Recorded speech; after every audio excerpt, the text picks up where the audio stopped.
Hello दोस्तों, ITR के इस नए सीरीज़ में आप सभी लोगों का हार्दिक अभिनंदन है। इस सीरीज़ में हम लोग आईटीआर भरते समय रखी जाने वाली आवश्यक सावधानियों का जिक्र करेंगे।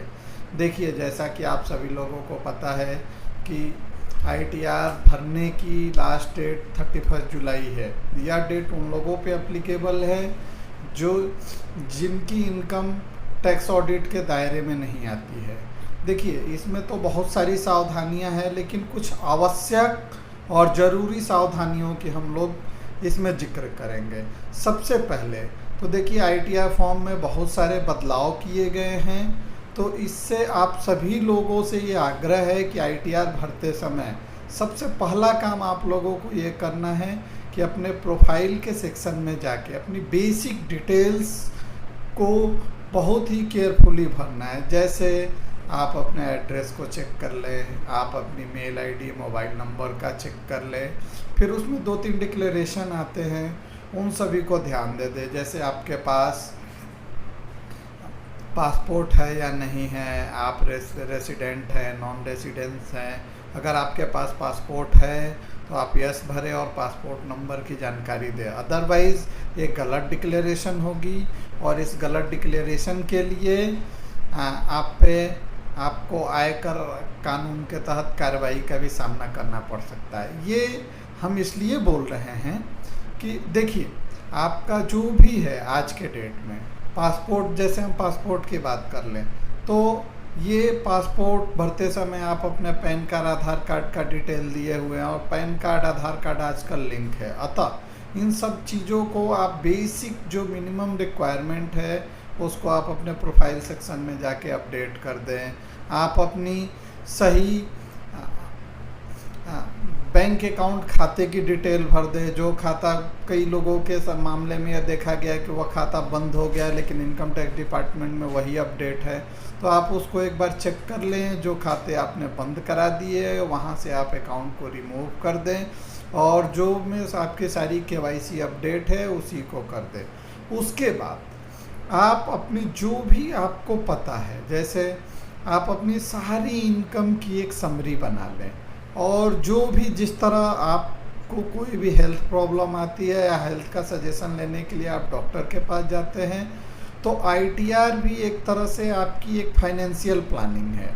और इस फाइनेंशियल प्लानिंग के सजेशन के लिए या उसमें कुछ भी करने के लिए आप अपने फाइनेंशियल्स जो भी कंसल्टेंट हैं उनके पास जाएं और उन्हीं से कंसल्टेंसी लें और करें। क्योंकि देखिए, बहुत सारे लोगों का हमारे पास फ़ोन आता है कि सर हम बता दें, हम अपनी आईटीआर खुद से भर लें। देखिए, सबसे पहले मैं आपको यह बताना चाहूँगा कि आईटीआर एक फॉर्म नहीं है, ये एक कंप्लीट हर फॉर्म का कहीं ना कहीं जो भी है वो एक इनकम टैक्स एक्ट रूल्स से रिलेटेड है। अतः कहीं भी कोई भी गलत डिक्लेरेशन या इस कॉलम की जानकारी आप अगर दूसरे कॉलम में डाल देते हैं तो आपके पास पूरी संभावना है कि आपके पास इनकम टैक्स विभाग से नोटिस आएगा और आपको उनको फिर सेटिस्फाइड करना पड़ेगा कि ये गलत हो गया है या हो गया।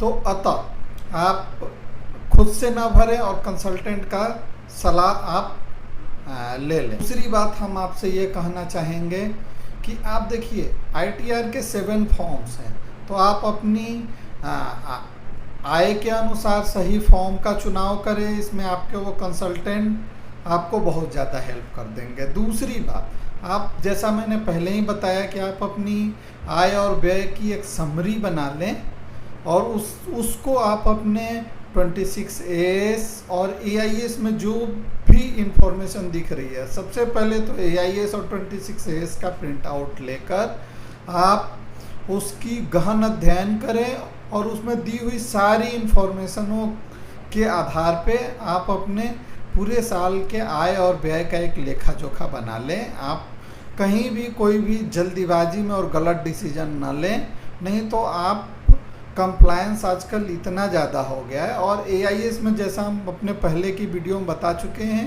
कि 57 मतलब 57 तरह की इनकम रिपोर्ट हो रही हैं, तो आप कुछ भी छूटने वाले नहीं है। दूसरा, अब हम ये आएंगे कि देखिए, हमारे पास जो भी हम अपने इनकम अर्न करते हैं, इंडिया में हम 5 हेड में अपनी इनकम अर्न करते हैं। थोड़ा सा इन हेडों के बारे में मैं आपको प्रकाश डाल देता हूँ। जैसे सबसे पहला हेड आता है सैलरी का, दूसरा हेड आता है इनकम फ्रॉम हाउस प्रॉपर्टी का, तीसरा हेड आता है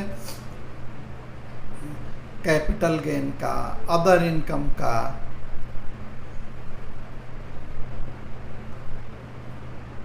ठीक है। तो इन सब हेडों के बाद जो भी है उसमें सही डाल दे। अब उसके बाद अगर हम सबसे ज़्यादा लोग सैलरी वाले लोग परेशान रहते हैं, और आयकर भरने का मतलब ज़्यादातर लोगों का ये होता है कि सर हमें रिटर्न कितना मिलेगा। तो मैं आप लोगों से ये कहता हूँ कि इस मानसिकता को छोड़ें, और जो भी सही है उसको आप अपनी ITR में शो करें, और जो भी डिडक्शन लें, जैसे 80C, 80D, 80U, 80CCD, तो जो भी हैं 80I, जो भी व्हाटएवर जो भी डिडक्शन ले, आप उनके डॉक्यूमेंट्स और चेक कर लें कि आप उसके लिए एलिजिबल हैं या नहीं हैं। इसके बाद आपका जिस हेड में भी TDS कटा है वहाँ पे आप उसको एक बार चेक कर लें और देख लें कि वो इनकम लेनी है, नहीं लेनी है, कैरी फॉरवर्ड करना है। तो यही सब आप करके अपनी इनकम को डालें। इसके बाद बहुत सारे लोग शेयर मार्केट में ट्रेडिंग करते हैं, तो इसको आप इनकम फ्रॉम कैपिटल गेंस में जाएगा। बहुत सारे लोगों ने क्रिप्टो करेंसी में भी अपनी इन्वेस्टमेंट किया है, वहाँ से उन्हें लॉस या प्रॉफिट व्हाटएवर हुआ है। तो आप इन सब का वहाँ से पूरे साल का एक प्रॉफिट एंड लॉस स्टेटमेंट निकाल लें और अपने प्रोफेशनल्स के साथ भर के ITR आप अपनी फाइल करें। अन्यथा आपको इनकम टैक्स विभाग का नोटिस आएगा और आप प्रॉब्लम में पड़ जाएंगे। ओके, धन्यवाद।